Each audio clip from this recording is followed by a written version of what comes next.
to the cloud. Right, so we've just had a quick round of people introducing themselves from all over the world, and we've got 20 people here ready to tackle this topic of challenging behavior, zooming in onto pathological demand avoidance. And I'm going to go straight in because we've lost a bit of time due to technical glitches. And when we come to question time at the end or troubleshooting time at the end, then please do feel free to ask me to pause the recording if you want to say something or ask something off the record. But for now, I'm just going to leave the recording running so that the people who can't make this session can get all of the body of the info. Enable live transcription, sure. Okay, great. So here we go. Let's see if everybody will be able to see my screen.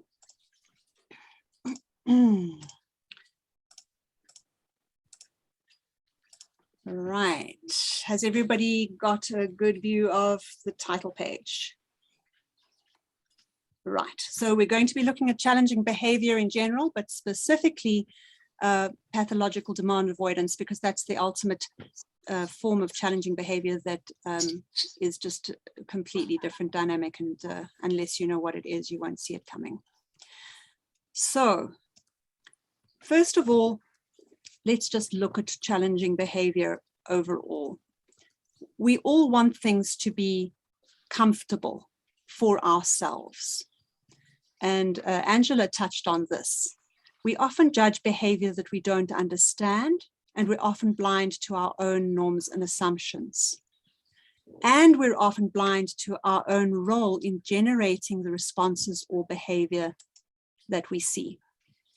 So firstly, challenging behavior is a term that's gone through quite a few changes. It used to really refer to extreme behavior that put people in danger, the self or the other in danger. And it's becoming more and more often used for things like disobedience or sort of lack of cooperation. It's really important that we note that we have got our own ideas of what is normal or acceptable behavior, and that this is culturally specific. It's also specific to where we grew up. So it can be really shocking for somebody to hear a swear word in a forum like this. It can be really uncomfortable for someone else to feel like they can't swear in a space like this. And how do we actually deal with that when it comes to our own facilities and settings? So our own role in what happens is often what we need to attend to. The challenge is when we encounter a young person who's behaving in a way that we are not liking, the challenge is not for us to get them to change what they are doing. The real challenge that we can embrace is for us to change what we are doing so that they are able to behave differently. We often assume that this is a choice, that the young person has absolute choice in how they're behaving, and that all we have to do is make it clear how they ought to behave, and then they can comply. But there's many number of reasons why all of us sometimes behave in a way that other people wouldn't find acceptable. It's just that for many of us, these occasions are very, very rare. And we always feel that we have a good reason when we behave in a way that others find problematic. It's always a good reason for us, right? So let's have a look. What are some of those? I'm sure you can be thinking of them yourself. I've thrown a few up here. Many of us are really not nice when we're hungry. Don't think any of us do well when we're tired. It's just a question of how tired have you been in your life? Because some people have never really been tired. How would you be if you didn't sleep for 3 days straight? Polite? Worried. How worried do you get? If you didn't know where your child was and they'd been missing for 72 hours, might you swear at somebody who wanted you to, for example, be patient on a spam call? Desperate, as I've just said above. Terrified. When we're really, really frightened, might you kick somebody? Might you punch somebody if you felt you were trying to save your life, even if it was a misunderstanding at the time? Traumatized. If you'd had previous experiences that were life-threatening, might you misinterpret the current situation in a way that could cause you to behave very abrasively? Confused, if you didn't know what was going on. For all of us, if we behave in ways that other people struggle and some of this is going on, we feel that it's justified. But it's not always easy to see that this might be what's going on inside somebody else. There's a lovely phrase from Ross Greene, who says that kids do well if they can. He points out that we generally treat difficult behaviors as if it's about motivating the child, usually through rewards or punishment or instruction. Whereas actually, it's not about motivation, it's about capacity. So either I lack the skills for the task at hand, or if I have the skills, I currently lack the capacity.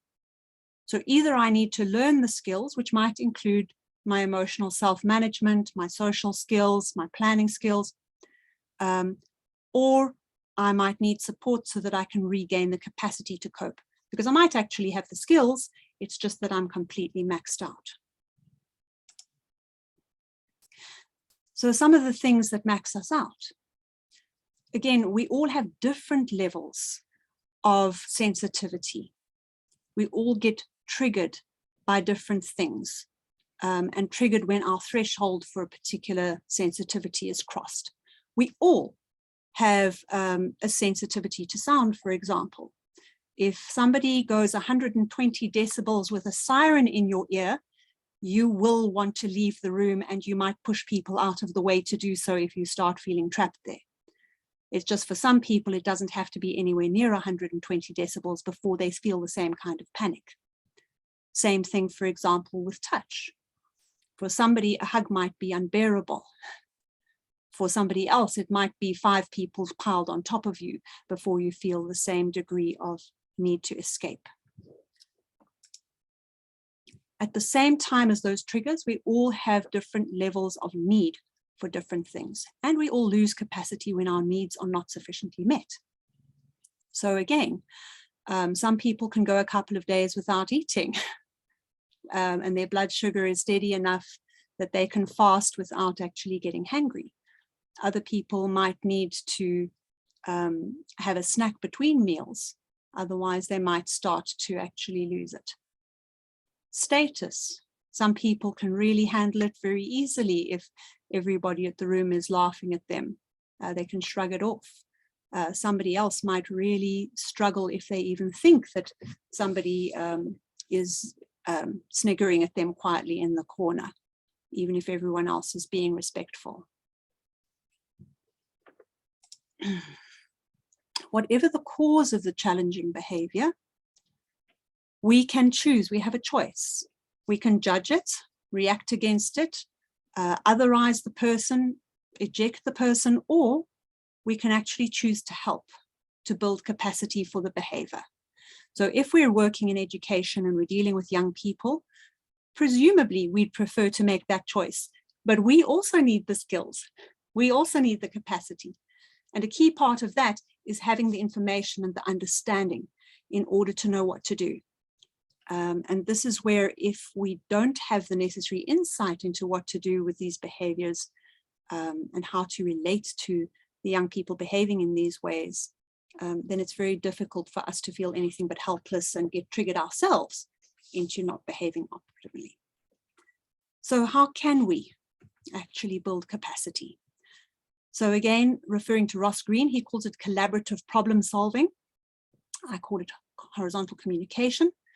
It's also part of nonviolent communication, to actually interact in an empathetic way to create win-win solutions. This is one of the things that we can do. Even when that isn't possible, we can still work to figure out the underlying cause of what's going on so that we can address it. And we could address it by building capacity, by building safety.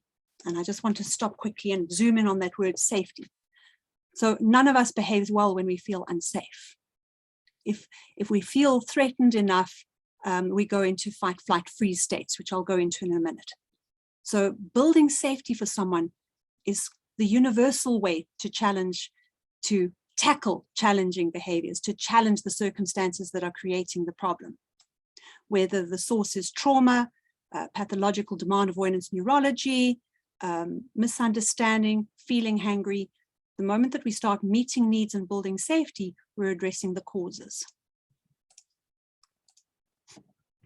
So the first thing to do when I'm building safety for people is to look at my own attitude. And this is where we come back to looking at what I consider normal, being aware that there are different definitions of normal, checking whether I'm trying to control the situation and shut something down, or whether I'm actually looking to support and empower someone. Once I've got my attitude straight and I'm clear that I'm here to be helpful, then I'm going to be wanting to look at reducing the triggers for that individual person, even if they're not my triggers, even if it's hard for me to understand why they might be triggers. I'm going to be wanting to look at how do we reduce the triggers for this person, and likewise meeting their needs, even if their needs are different to mine, different to all of the other kids in the space.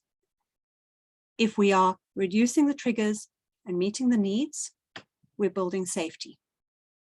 And the essence of self-directed education is that when a young person is in a safe place and they have their full capacity and they have our humble consensual support, I'll zoom in on that in a second, then young people can experiment and learn the skills they need. So we can actually trust them to figure it out. Because even self-management, emotional self-management, social skills, all of these things are also learning tasks. Just like we can trust them to figure out how to read with our support at their own initiative.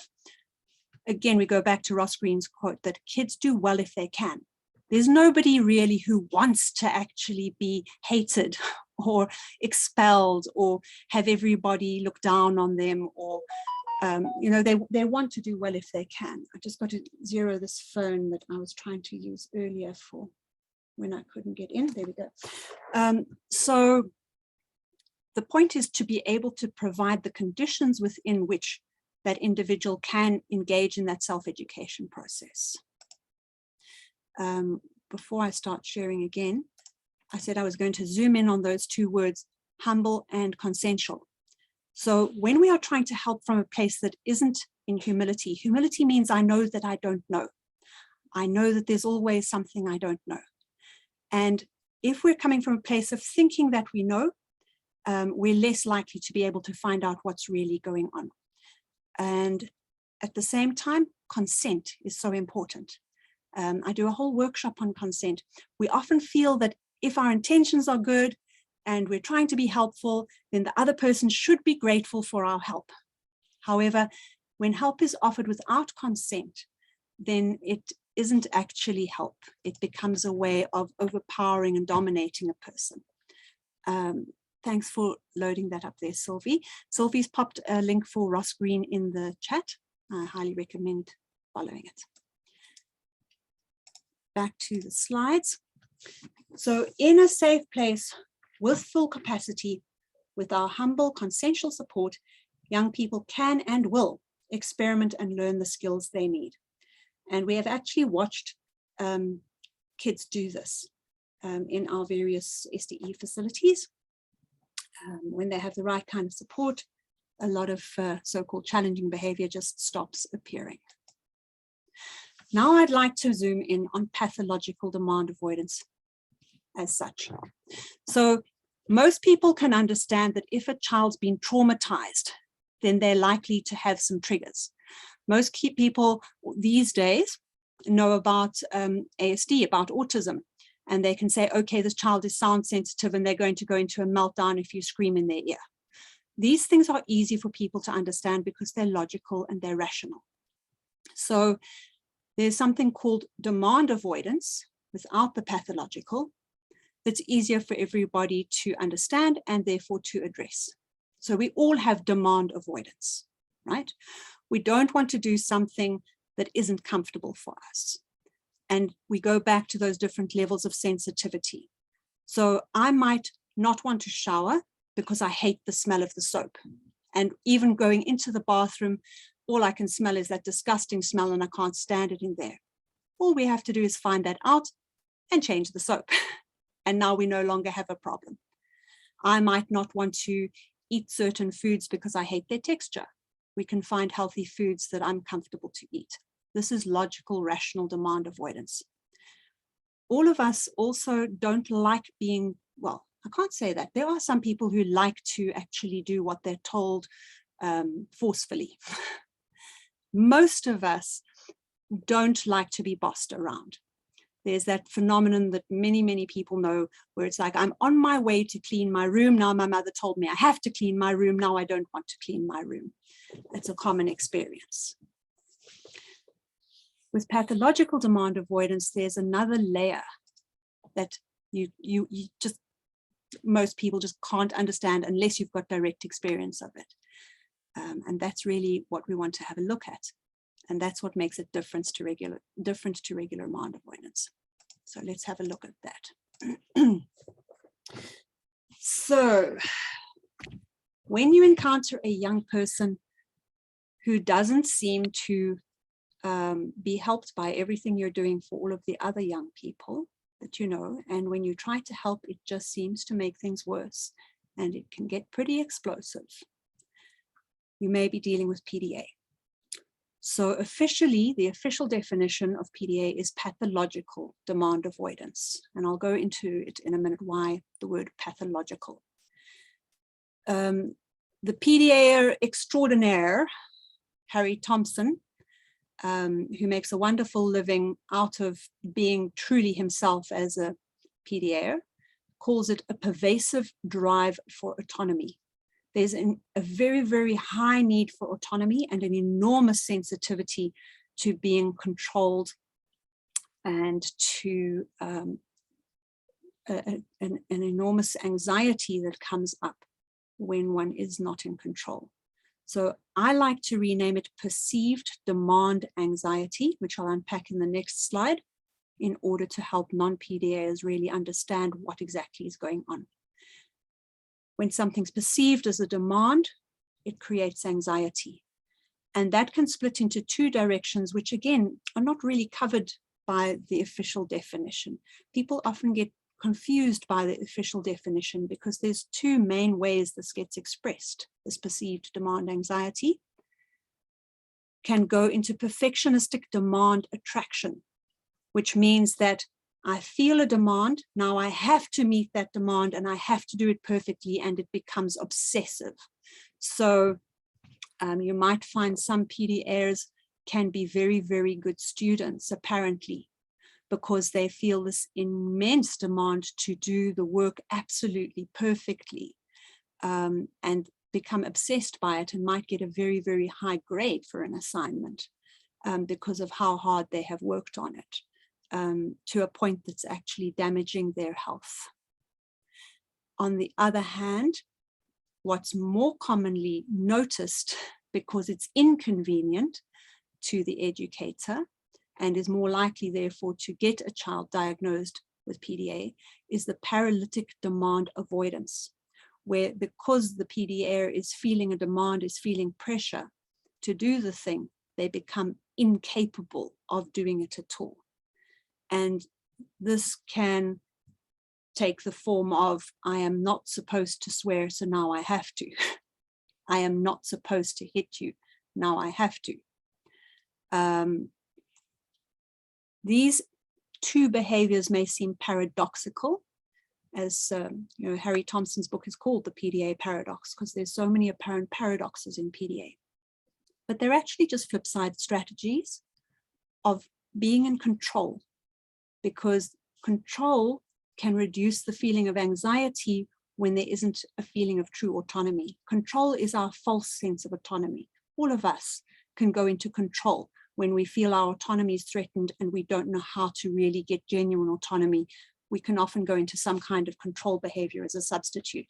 PDA does it louder and harder and in ways that can hurt the PDA, which is really important to understand. So an anxiety-driven need to stay in control causes a problematic relationship with demands. There can be an inability to meet ordinary simple demands, even if there is an active desire to do so. And stronger incentives can actually increase the pressure instead of helping to motivate. I'm going to pause there and drill in there a little bit. And please, I'm going to send you these slides, so you don't need to worry about taking notes of the slides. So there can be an inability, for example, to brush my teeth, because we have to brush our teeth every day. It's a norm, it's a demand. Routines themselves, just the fact that it's a routine, can make the thing start to feel like a demand. And this is also where it can be hard to understand from the outside. How can this thing be a demand? It's so simple. And you managed it yesterday and the day before. And the fact that you've managed it yesterday and the day before means that it's now become a routine, which means that we expect you to continue it, which means it starts to feel demanding, which makes it harder to do. So when I say to you, but if you don't brush your teeth, you'll get holes in your teeth, and then you'll have to go to the dentist, which you don't like, that could help a lot of other kids say, okay, I'll brush my teeth. Whereas for your PDA, the pressure has just gotten even bigger and the demand has grown even more. And now we've made it absolutely impossible for that young person to brush their teeth. So on the flip side of that, there can also be the inability to let go of a demand when stressed. Again, even if there's an active desire to do so, and stronger incentives can increase the pressure instead of helping to motivate. So drilling into my phrase, perceived demand avoidance, when something is perceived as a demand, even if other people don't intend it as a demand, and that's important, even if other people can't see how it could possibly be perceived as a demand, anxiety flares up. So one of the first things I noticed with a young person of my acquaintance is they started to get really angry when we said, bless you, after they sneezed. It's a norm, it's a routine, they're expected to respond to it positively. It became a demand to accept this blessing that was given without consent. An important key is that the higher the background level of anxiety or pressure, the more likely something will be to be perceived as a demand, which is one of the things that makes things unpredictable. So something that wasn't felt as a demand yesterday is felt as a demand today because there's a higher background level of anxiety from other triggers today, which is also, again, true for all of us to some extent. I cope fine with something today that I won't cope with tomorrow, depending on what else is going on in my life. With PDA, the way that the brain's wired up, anxiety very quickly, very easily escalates to trigger fight, flight, or freeze states. And this is also where there can be a very, very sudden change of mood or change of behavior or change of escalation. Lacking the gradual cues sometimes that you might expect from other kids. Fight, flight, freeze is the 3 Fs that's becoming 100 Fs. You can constantly find people adding more Fs into this F. And this is also where it can be confusing sometimes when people go into different Fs and we are expecting fight, flight, freeze. And we see things like forget. We think they're pretending that they can't remember that they did this thing. Or we think that they are being pathetic when they need us to pass them the water that's 3 centimeters away from their hand because they've gone into puppeteering, which is an FFF behavior. Even fawning. Fawning is probably the trickiest of all. So I'm going to just drill into it for a second. So fawning, if you can imagine that I have a gun pointed at my head and the person on the other side of the gun is saying, will you vote for Mr. Pudding Man? And I'm going, sure, I love Mr. Pudding Man. He's great. I'd love him to be in charge of my country. That's fawning. So we sometimes have a problem in that people will not believe the parent of the PD heir that there is a problem because the child is fawning. They are going into a fight, flight, freeze state in our educational facility that makes them look very compliant and as if they're really, really coping. And this is also where this myth, as far as I'm concerned, myth comes in, that PDA kids learn but don't retain, and they kind of very quickly lose learning. It's because they're fawning and they're not retaining. It's like I'm memorizing what you are saying, I'm parroting it back to you, but it actually hasn't integrated because I wasn't in a safe enough state for actual learning. We're nearly at the end of the slides now. So going into some to-dos, I'm going to give you some general to-dos, and then I want to make sure that we've got a bit of time for going into specifics and interaction around this. So the number one for building safety is to self-manage ourselves and keep calm. It's very, very hard for any young person to feel calm when the adult is not feeling calm. And if we're going to resonate that we're feeling out of control and we really have to get this child to stop doing this right now, and we start to escalate, then that is not actually going to help build safety. So learning how to not take things personally, learning how to achieve a bit of positive detachment, learning to trust that all will be well, is very, very useful, not only in dealing with PDA, but in dealing with any young person who's behaving in a stressed manner. Then the basic motivators, DC and Ryan, I've got my previous AERO talk on motivation up on my YouTube channel if you want to refer to it. Competence, autonomy, relatedness, and I've started adding dignity. I think it's the fourth that they haven't managed to research, but these are the four, as far as I'm concerned, four absolutely universal human needs that have to be met for us to feel safe. So the first is competence. Now, PDAs are hypersensitive to issues around competence. They are extreme perfectionists usually. So respect their decisions, even if you think that they're foolish decisions. Don't offer unsolicited advice or feedback. You might feel like you're being very helpful with your teachable moment, but it's going to be a trigger. Likewise, autonomy. We all have a need to be in charge of our own lives, make our own choices. So we want to reduce the demands. We want to respect the choices. And where necessary, we want to go to that collaborative problem solving for the win-win solutions rather than imposing our own agendas on the PDA.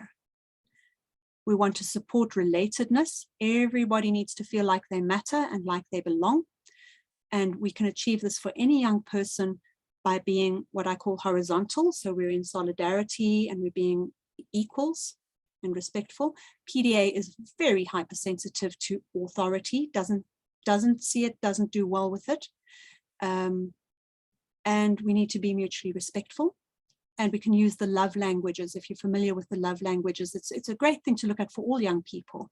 Not in terms of figuring out what their love language is, but in terms of using it as a checklist for, these are all the ways I can use to connect and make these young people feel special.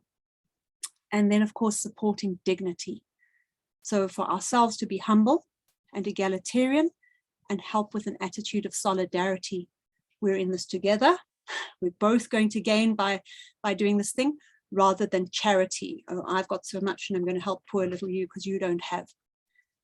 And take the PDA at their word. If they say they need something that seems crazy to you, they probably need that thing.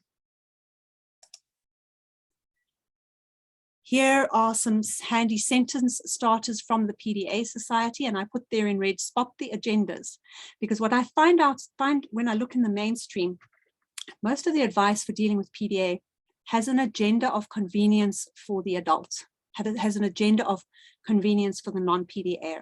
A lot of the advice given is how to get them to do what you want them to do, which may or may not actually be in the PDA's best interests. But these are still useful ways to start your sentence, in contrast to those avoids down there. So we want to speak more about, I wonder if we can, rather than you have to, or maybe we could investigate. Shall we see if we can beat the clock? Would be a slightly manipulative way to try and get someone to hurry up, for example, but it would be less of a trigger than saying it's time for you to do this and you have to do it now. Then going down there from myself, I've added some, which you'll see are really focused on consent and collaboration. So honestly saying, would you like to wash the dishes? Yes or no? When you know that you can say no and there'll be no fallout, you're more likely to be able to wash the dishes. My experience is that when I don't brush my teeth, I end up going to the dentist. My PDA is now free to say, well, that's you, that's not me, right? And that's also where at the end of that little paragraph I put there, but of course you're not me. This is the attitude that needs to be underlying everything that we're doing here. Again, I'm going to give you the slide, so I'm not going to go through it in a lot of detail. Then my suggestion is to give information once and then assume that that's not the cause of the problem. People will often assume that a young person hasn't understood that it's a problem to swear in public or it's a problem to not shower. Whereas the PDA generally knows exactly what the norms are. The problem is the capacity to actually be able to comply with the demand. It helps to make things genuinely optional. Nobody's going to die if you don't shower today. This is absolutely true. Nobody's going to die if you don't shower for a month. This is absolutely true. Now, holding that attitude, I've made it much more possible for you to be able to shower on a regular basis. Avoid emphasizing consequences. It can work for other kids, but it's a disaster for PDA. And do not try to motivate. We can't really motivate anyone. Again, if you go to my talk on motivation, the moment that we try to motivate someone, we actually shift their motivation away from being autonomous motivation into being controlled motivation, which means that it's now going to backfire for any neurotype. Don't be helpful without consent. Many people will be very puzzled that, for example, the PDA might fall down and hurt themselves and you rush over to be solicitous and you get exploded at. And it's like, what? Why? It's experienced as an overpowering. It's experienced as a shaming. If using nonviolent communication, be minimalist and avoid stock forms. Again, NVC veterans can be very puzzled as to why their NVC does not work with PDAs. PDAs, like anybody else, really want empathy, and they do very, very well with the spirit of nonviolent communication, but they very quickly can feel diagnosed and overpowered by somebody sort of using NVC to do things the perfect way, in a way that then they feel pressured to respond well to. Don't contradict or correct or instruct. If your PDA says that the moon is made of green cheese, that's an interesting perspective. Goodie for you. Again, it won't be terminal if you go around believing that, but you probably don't. And my little brackets at the bottom, yes, you were shouting. Calm yourself down. Anybody who's dealt with PDA is now having a chuckle, because one of the hallmarks of PDA will be when you find yourself saying to the PDA, I wasn't shouting. This is not shouting. Do you want to hear what shouting is? I merely have a slightly irritated tone in my voice. For a PDA, this is shouting. The moment that I am expressing stress through my voice, I am shouting, and they telling me that I am shouting is a helpful cue to me that I need to calm myself down. Right. And these are a couple of resources that you can go and explore. And now we're going to do some troubleshooting. Now, as I said previously, and I'm going to emphasize this, everything that I've said can actually help any child. And this is where I love what PDAs can give to our facilities and to us as facilitators. Because if we learn how to accommodate and support a PDA, then we're probably going to get to gold standard in our interaction with all of our kids. That said, there are certain things that specifically your PDA needs that may not be exactly what your other children need. The key one of those being holding them accountable to keeping their agreements. With many, many kids, it is important to keep them accountable for keeping their agreements. But for a PDA, that's where you really want to make an exception, because the critical thing to empower the PDA to be able to keep the agreement is to not try to enforce it. So I think because of all the glitches, we've only got about 20 minutes, but we've got about 20 minutes. And I want there to be at least some interactive time where you can say, but what about this? Or what's going on with that? Share your experiences. As I said at the beginning of the session, if you want me to pause the recording so that you can say something off the record, please feel free. And now it's over to you. Also questions or things that you didn't understand. Stephanie? So my question is around how to come back after you've screwed up. So an example would be, you know, I'm recognizing a response to my teen that, you know, probably wasn't appropriate given everything you've just said.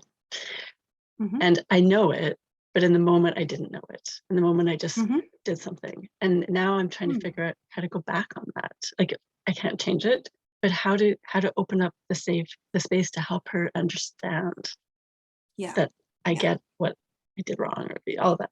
You know what I'm saying? Yeah. So here we go with that humility. It's like, it's actually very, very powerful modeling for any kid. For an adult to be able to say, oh, wow, I realized that I didn't handle that well, and I'm so sorry. It's really important, because that also creates the safety for them to also be fallible human beings. I would just do it exactly, you know, as you've just done it here. You know, just. Can you talk about how they respond? Like, because the response to that will be, like, you did it. Okay. It'll be something like that, right? Yeah, yeah. So how are they actually receiving it? Yeah. So the response is going to depend on how the background level of anxiety is doing at the time that you're going to give that input, right? So if their arousal is still high and their stress level is still high, you might get a very unaccepting response to your apology. You might get, you know, well, of course you're an idiot. I wouldn't expect anything better from you. You might get something even less polite than that. That's a signal that their stress level is still very high and you still need to do a lot of safety building. If your safety building is great and they're in a good space, you're going to receive a very, very kind, compassionate response to that. I've never yet met or encountered a PDAO who wasn't fundamentally the sweetest, most loving, generous person. So it's an indicator. I often say, if you're seeing something that's not likable, your PDA is not doing okay. So if they're going to come back at you with something unpleasant, you want to, again, off your back. Basically what they're saying to you is, I'm still stressed. If you can convert whatever they're saying into, translate that into, I'm still stressed, and keep coming with the love and the safety building. Thank you, Jana. Cool. I want to quickly respond to the chat, and then I'm going to go to Samantha. Is there a particular age at which the PDA manifests? Do they need to be able to converse?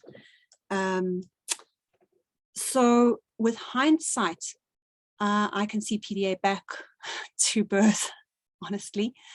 But we don't usually notice it until we start being overt with our demands. So if a child goes to a normal preschool, that's often where it gets spotted, and they start getting told to come to circle time and end up kicking the teacher, for example. With a PDA who's already in a self-directed environment with connection parenting, it usually takes longer to spot, because there are fewer demands, there is more safety, there is a much, much higher level of autonomy available, but it's there from birth. All right, I'm going to go Samantha, and then I think it was Alison, and then Laura. Samantha? Hi, yes.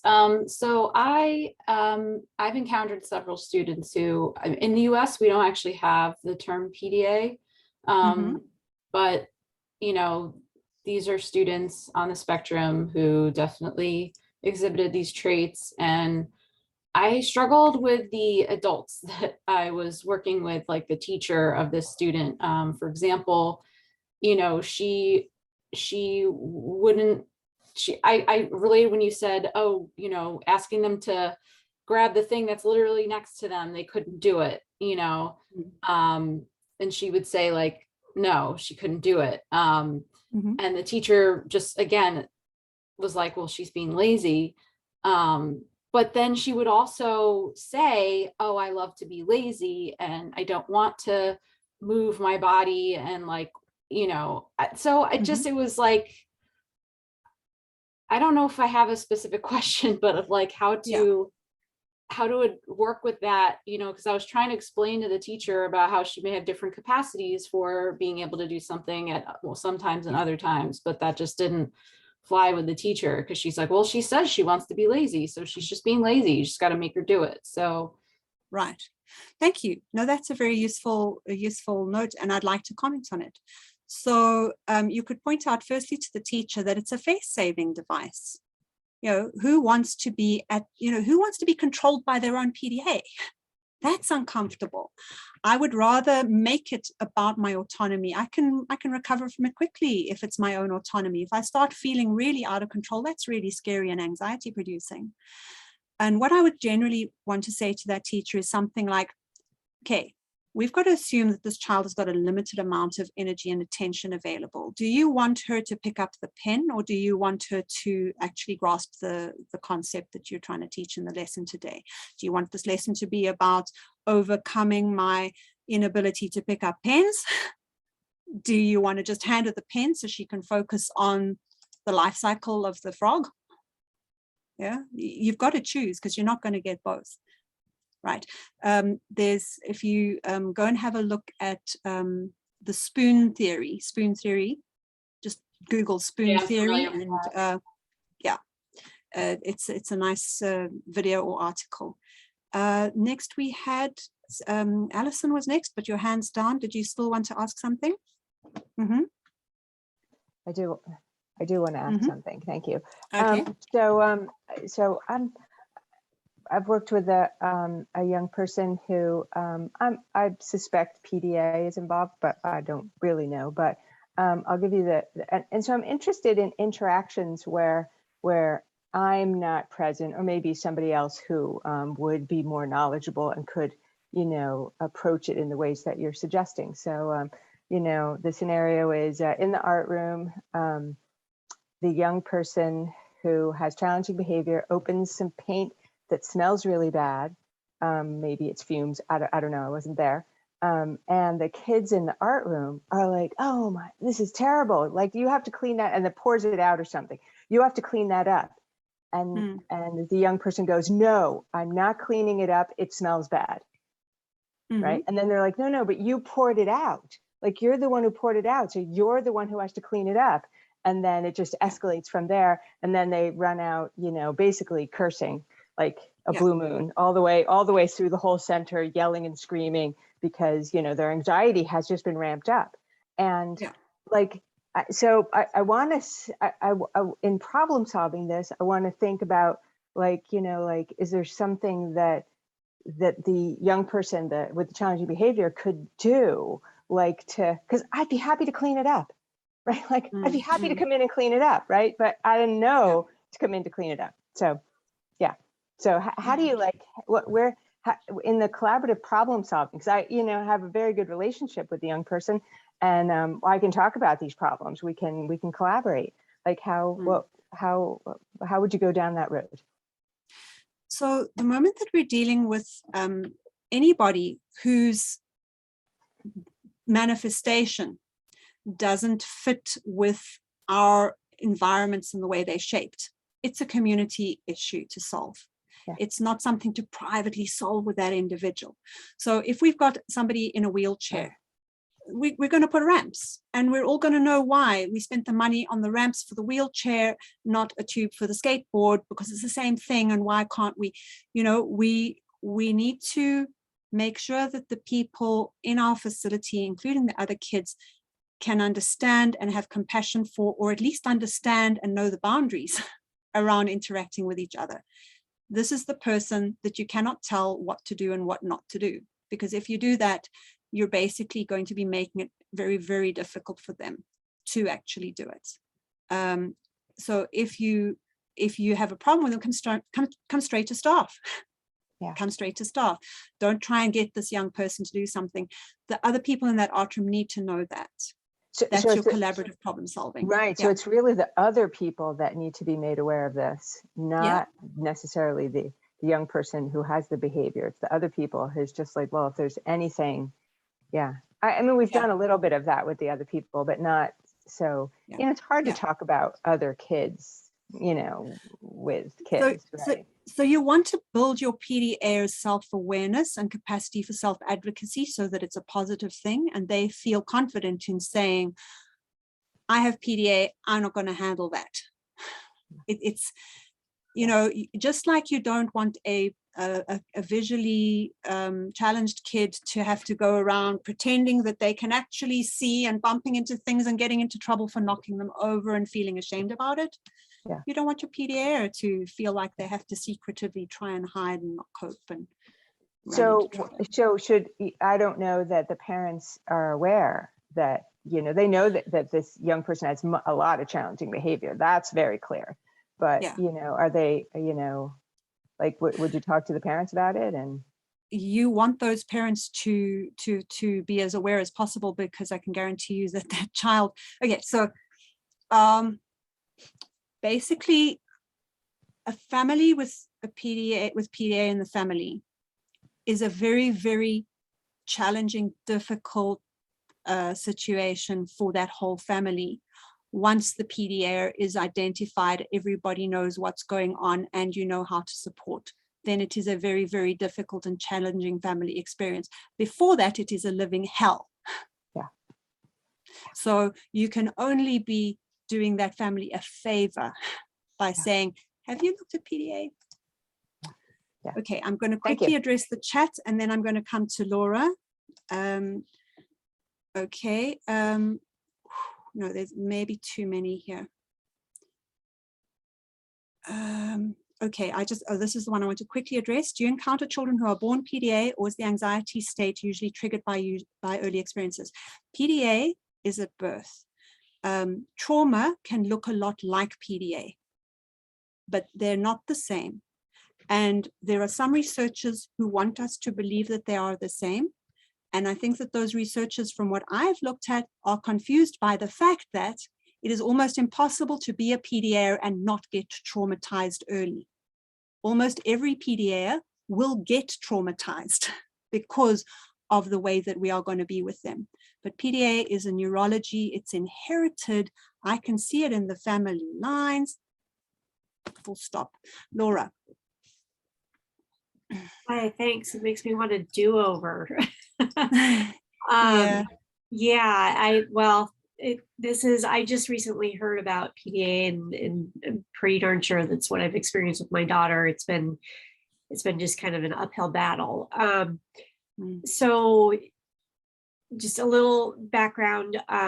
In March, I told my daughter, she's 21 now, that she needed to start paying rent at the end of the summer. And so she has moved out already rather than pay rent to me.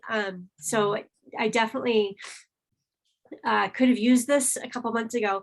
But I guess my question is, when you have a child, it's a little bit easier to go talk to the teachers. And,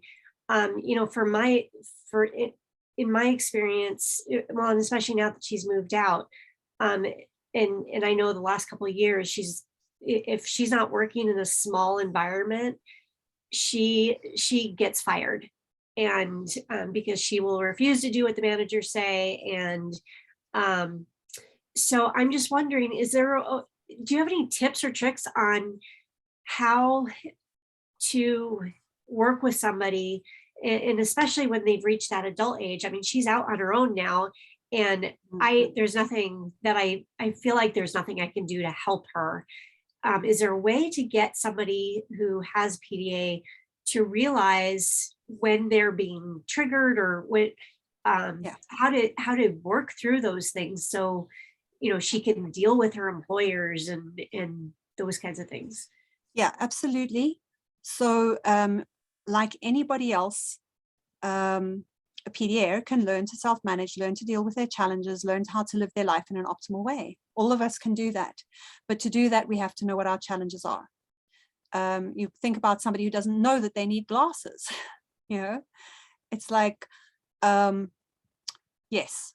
So the answer is yes. Harry Thompson and Laura. Harry Thompson. Oh, sorry. Yeah, Harry Thompson and Laura Watson are coming on tour in November to the USA. I would get yourself and your daughter a ticket and go together. They're doing, in some of the dates, they're actually doing consults the day after. They're doing like a conference presentation thing for one day and consults the day after. I think it's Miami, New York, Houston, and somewhere else that was less familiar to me, so it didn't stick in my mind. But if you go to, I'm going to be zooming in for the Miami date. If you can just drop me a line and I'll send you the details. Okay, because at this point it's everybody else, it's not her. So, yeah, yeah. And I don't know. That's her experience, right? That's her experience, and it's true. You know, she's living in a world where nobody else makes sense, and they're triggering her all the time. It's like every time she comes out of the door in her wheelchair, ready to roll down the street, somebody comes and knocks her wheelchair over and throws her on the floor. You know, she's sick of it. Michael. I think you're still muted, Michael. Beg your pardon. There you go. Right. Yeah, thanks. Thanks. You know, your description is spot on, and I am really very grateful to be hearing such a clear explanation for how to work with young Noah, who I have. But I will tell you that when he is threatening other people, my other students, I feel like I need to put limits on him. And it's, you know, it definitely aggravates him. I mean, you know, I don't want to get physical, but on the other hand, I feel like I need to protect my kids. And so, you know, we moved the classroom. We're emptying the classroom. No, you're going to be in this room now. Everybody else is leaving. Oh, well, he's going to barge into the room where they're all at. You know, the door is swung open. There's, you know, one of my kids gets hit by the door. And I'm like, oh, I really feel like I need to put my hands on you now to kind of just say, stop. Yeah. What do you think?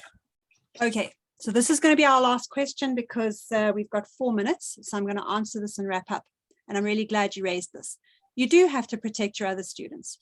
Firstly, we've got to realize that if Noah's being violent, it means that we're not creating safety for him.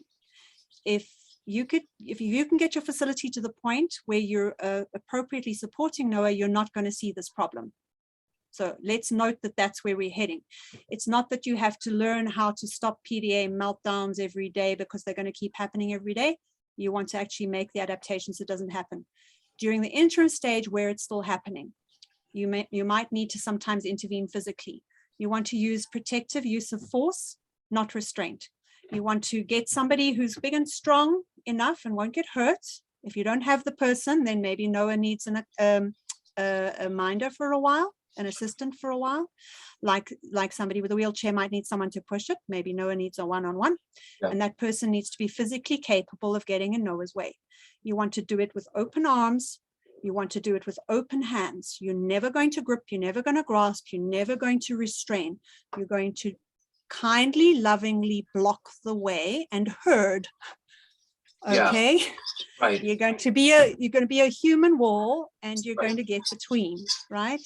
And you're going to be projecting calm. Okay, I know that I'm asking the impossible, but you can get there. No, you're going to be projecting calm love while you're doing this. I can picture this, but I'm thinking we want to get him to a place where he's quiet and it's far away from everybody. Yeah, Yeah. Okay. So you want to get everyone away from him. So you're doing the right thing by getting everybody else to move. Yeah. The less that you require Noah to do, the more he can calm, because everything he's required to do is a demand. But then you also want to sit down and, again, a lovely Ross Green phrase, strike when the iron is cold. When Noah's in a good state, then you're going to do some collaborative problem solving with Noah, and you're going to plan. Right. Where would you like to set up a space with the stuff that makes you feel happy when other people are bugging you? Yeah. Right? Right. Maybe it's a tent in the backyard that's got some fiddly toys and an internet-enabled device, please. Please, an internet-enabled device with favorite links on it, right? But Noah can learn quite quickly, and Noah will like being able to actually have a safe space that Noah can withdraw to instead of staying in the situation to get triggered.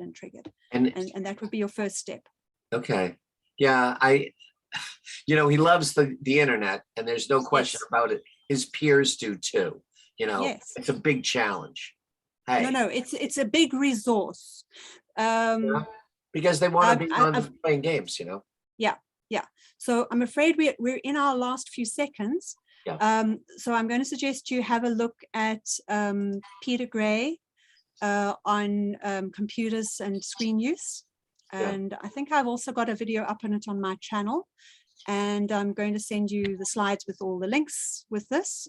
If you want to contact me, I'm on the shift will come at gmail.com, and I run courses in this as well if you want to come for more information. You can screen grab that. And now I need to say goodbye, everybody, because I need to make space for the next workshop. Thank you very, very much for all coming, and I wish you all the best, and let's make the place that we have wonderful for everybody. Thank you. Bye. Wonderful.